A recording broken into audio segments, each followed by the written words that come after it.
Dá pra voltar a Lava Jato? Bora, vamos lá. Dá pra voltar? É possível voltar a operação? Tipo, Monark, eu não ela sei acabou? O que aconteceu com a Lava Jato? A força-tarefa da Lava Jato foi acabada. Foi uma decisão do Ministério Público Institucional, acabou com a força-tarefa do caso Lava Jato. Tá. Tinha muito trabalho por fazer, ainda tinha cerca de 200 inquéritos, cerca de 200 investigações do Ministério Público, mas a força-tarefa foi extinta. E eu tava contando uma hora pra você, lembra duas histórias que aconteceram na minha semana da saída? Lembra que eu contei uma história que a minha esposa olhou branca pra mim? Sim. Aconteceu uma outra história também naquela semana. Eu tava lá trabalhando, fazendo uma audiência. Aí acaba a audiência, olho pro lado, era uma audiência pública, né? Minha esposa tava em home office junto comigo na sala. E aí olha pra mim, meu amor, eu não acredito que você tá fazendo isso. Falei, como assim? Não acredito que eu tô fazendo o quê? Esse caso, o que é esse caso? Falei, é um carteiro que desviou 21 cartas. É um desvio público. A carta tinha, sei lá, cartão de crédito, cheque, já era um prejuízo. Mas, gente, o banco é segurado, né? O banco é segurado. Assim, prejuízo pra sociedade... Zero. Cara, zero, próximo a zero, entendeu? Mas tem o que fazer. Agora, do outro lado da rua, lá do prédio da Procuradoria, tá a força-tarefa esvaziada, com vários casos de propinas de milhões e milhões de reais, e eu lá cuidando de caso de carteiro, assim como vários outros procuradores cuidando de caso de carteiro. Que é isso que eles querem que você faça apenas. Cara, esse é o reme-reme. Agora, a gente tem que, se a gente quer uma política pública com base em evidências, tem que concentrar esforços naquilo que é prioridade. Se tem casos de corrupção absurda, casos de corrupção de milhões e milhões de reais, tem que concentrar os esforços nisso. Mas isso hoje, infelizmente, não é uma política institucional do atual Procurador-Geral da República. E várias vezes as pessoas vêm com críticas à Lava Jato, eu falo, gente, quer saber o que é realmente criticável? Olha para o Supremo Tribunal Federal. Eu estava falando de uma empresa que era cliente do sistema, Igor, você me perguntou, ela indicou 415 políticos envolvidos no esquema, de 26 diferentes partidos. Uma empresa. Eles implicaram quase 1/3 dos senadores e quase 1/3 dos, então, ministros de Estado e quase metade dos governadores daquela época. Uma empresa. Imagina as outras, né? Cara, se você somar todas as outras, se você somar os outros órgãos públicos, né? Essa era uma empresa que atuava na Petrobras e outros órgãos públicos. Uma grande empresa para ser justo. Claro, uma grande empresa. Mas existiam várias outras, mais de 20 outras grandes empreiteiras. Então, uma empresa trouxe essa realidade e existe muito trabalho para ser feito e a gente precisa concentrar esforços, a gente precisa ter uma política institucional voltada para tratar esses casos com prioridade. Mas, infelizmente, hoje isso não é mais uma política institucional. A força-tarefa da Lava Jato acabou e as pessoas deixam de ver tudo o que precisava ser feito. A questão é, quantas pessoas o Supremo Tribunal Federal condenou até hoje na Lava Jato? Porque, vejam, os mais poderosos são os primeiros que têm que ser responsabilizados. São os primeiros. Se você não tiver responsabilização deles, eles vão continuar na vida pública e eles vão se tornar exemplos de políticos. Quando eles têm que ser o exemplo do político que fracassou, não o exemplo do político que deu certo. Porque senão eles acabam se tornando referência. E o cara que tá lá, ele olha, poxa, esse cara desviou dinheiro, tá com o pescoço enrolado, até o pescoço enrolado com corrupção, A vida dele como a Lava Jato mostrou. E o cara tá no chefe de um poder. Ora, esse é o caminho pra eu implantar as minhas causas. Eu ganho dinheiro e ainda fico no poder? Pô, stonks. Tem uma pesquisa do Dan Ariely, uma pesquisa bem interessante. O Dan Ariely é um cara bem famoso, ele tem os livros dele são best-sellers aí, e ele faz pesquisas comportamentais.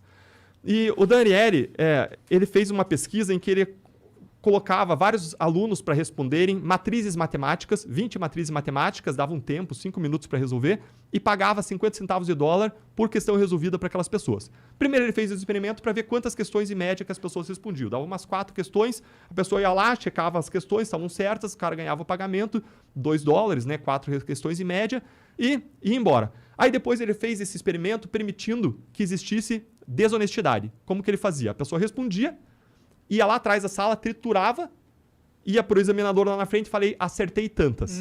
Ganhava o dinheiro e ia embora. Quanto que deu a diferença de desonestidade? Pulou de 4 para 6 em média, respondidas corretamente, as pessoas declaravam, dentre 20 questões. Tá? Aí ele começou a variar. Não foi tanto.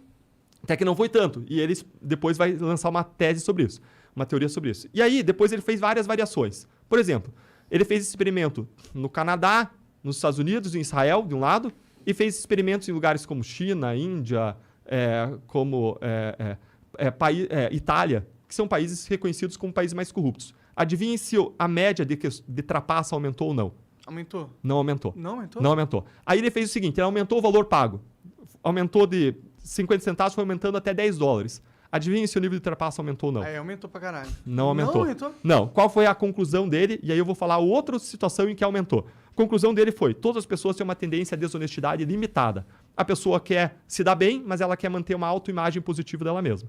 Isso faz com que limite a desonestidade. Mas aí ele fez outro experimento, uma outra situação, em que uma das pessoas levantava, estava com o mesmo moletom das pessoas da universidade, então as pessoas viam que uma delas se levantou e falava, acertei todas as questões, as 20, onde que eu pego o dinheiro?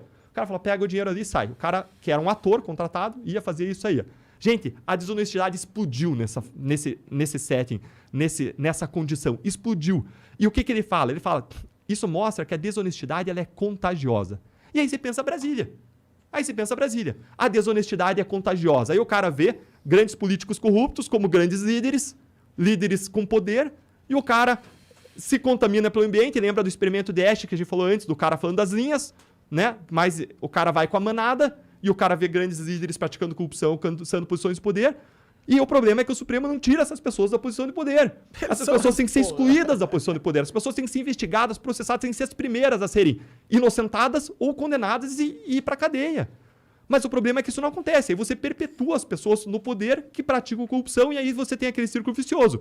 Posições de poder geram propina, que gera mais eleição, que gera mais propina, porque o cara reinveste parte do dinheiro no seu negócio, né? Na campanha eleitoral, e você tem uma perpetuação do sistema. É um círculo vicioso que a gente tem que quebrar. E qual é a grande vantagem do momento hoje? Que talvez mude um pouco o cenário pessimista que você via antes, Monark. É que a gente sabe como funciona. A gente sabe como funciona, a gente sabe como o esquema roda. Ainda existe, né? A gente sabe quem quer quem. Exatamente, os esquemas existem. Eles não vão parar até que a gente consiga mudar a realidade, porque os incentivos e desincentivos continuam existindo. A impunidade continua existindo. As pessoas que ocupam posição de poder continuam lá. Reocuparam posições de poder. E as condições do sistema político, campanhas caríssimas eleitorais, uma dificuldade de renovação, continua lá. E aí eles criam um fundo eleitoral bilionário, que é dado para quem? 64, 67% do valor do fundo eleitoral vai para quem? Vai para 7% dos candidatos que já tiveram no poder, que eram deputados e senadores no momento ou já foram antes. Isso estimula a perpetuação dos mesmos.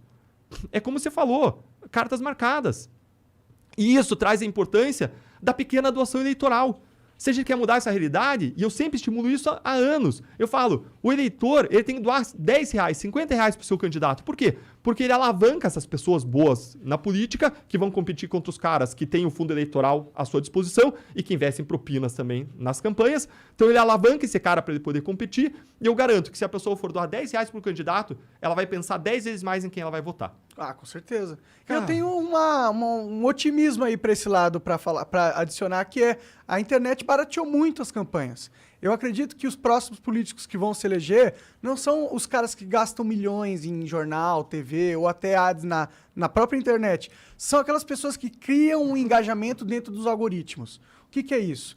Para você criar um algoritmo, para você criar engajamento no algoritmo, você tem que convencer as pessoas a te acompanhar frequentemente. É isso que o algoritmo quer. E quem que acompanha? Você acompanha frequentemente o político que você nem gosta? Não. Você vai acompanhar frequentemente as pessoas com quem você acredita e que falam as coisas que você acredita que é importante ouvir. Então, isso vai ser um termômetro bom, porque eu acredito que isso vai fazer com que os políticos que ganhem relevância na internet são aqueles mais conectados com a própria audiência. Super legal. E a gente precisa arejar.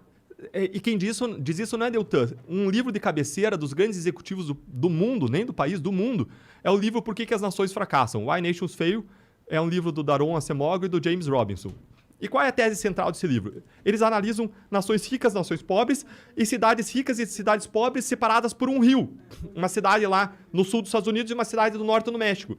Mesma cultura, pessoas com o mesmo estilo, só que uma cidade rica, outra pobre, separadas pela fronteira. E eles falam, o que faz essa mudança? Eles analisam e dizem, olha, o que explica essa diferença entre riqueza e pobreza das nações é a qualidade das instituições, e o que explica isso é a permeabilidade da classe econômica e política. É você possibilitar uma pessoa ascender na classe econômica, ascender na classe política, porque se você não tiver isso, você forma um clube. E olha que coincidência, as empreiteiras chamavam o seu cartel de clube. Você forma um clube da classe econômica, um clube da classe política, e eles se ocupam de extrair riqueza do país, saqueando o país para o seu próprio bolso, em prejuízo de todo mundo. Quando você tem uma alta rotatividade, isso não acontece. Por isso que eu sou contra o fundo eleitoral. Eu acho que enquanto ele existe, todos os partidos têm que usar, porque senão você fica numa desvantagem competitiva, mas tinha que acabar para todo mundo. Enquanto existe, cada partido eu acho que tem que usar, senão fica com desvantagem de novo, e a gente precisa lutar por renovação. Então, enquanto existe, eu acho que tem que ser usado pelos partidos, não dá para um parar, mas eu sou a favor de acabar com o fundo, porque isso vai aumentar arejamento, você vai obrigar o cara a buscar a sua rede, Eu acho a sua que rede de nem precisa apoiadores. acabar com o fundo, na minha opinião. Uma coisa que poderia fazer, em vez de dar na mão dos partidos controlarem para onde vai esse dinheiro, se dá na mão do povo. Dá por CPF. Toda eleição tu tem um Cupons, né? crédito. Tu vai lá no site do governo e fala para onde tu quer dar a grana. Cara, bem melhor. Por quê? Porque hoje, não sei se as pessoas sabem, mas a gente vive numa democracia, mas essa democracia vale só para fora dos partidos. Com raríssimas exceções, a democracia não vale para dentro dos partidos. Os partidos têm donos e eles que decidem para onde que vai o dinheiro. Então, não existe uma distribuição equânime dos recursos. Então, existe esse problema de renovação e esse problema de renovação política e econômica é um problema que é apontado como uma âncora do subdesenvolvimento das nações. Então, imagine lá as empreiteiras, tá? Só para explicar isso um pouco melhor. Qual empreiteira que vai prosperar, vai enriquecer e vai se desenvolver? É a mais eficiente economicamente? É a que investe em inovação tecnológica operacional? Ou é a que pagou propina para ganhar o contrato? Cara, é lógico que ganhou propina para ganhar o contrato. E aí o que vale mais a pena ter? Setor de inovação ou setor De propina. de controladoria? Ou setor de operações estruturadas, como tinha nas empreiteiras? O setor das propinas. E aí, como é que vai ser a nossa competitividade no mercado global? Vai ser boa ou vai ser ruim? Cara, os caras sabem ganhar quando eles pagam para sair na frente dos outros corredores na competição da corrida. Mas quando eles não podem pagar lá no mercado internacional, quando ele não pode pagar, o cara vai se dar mal.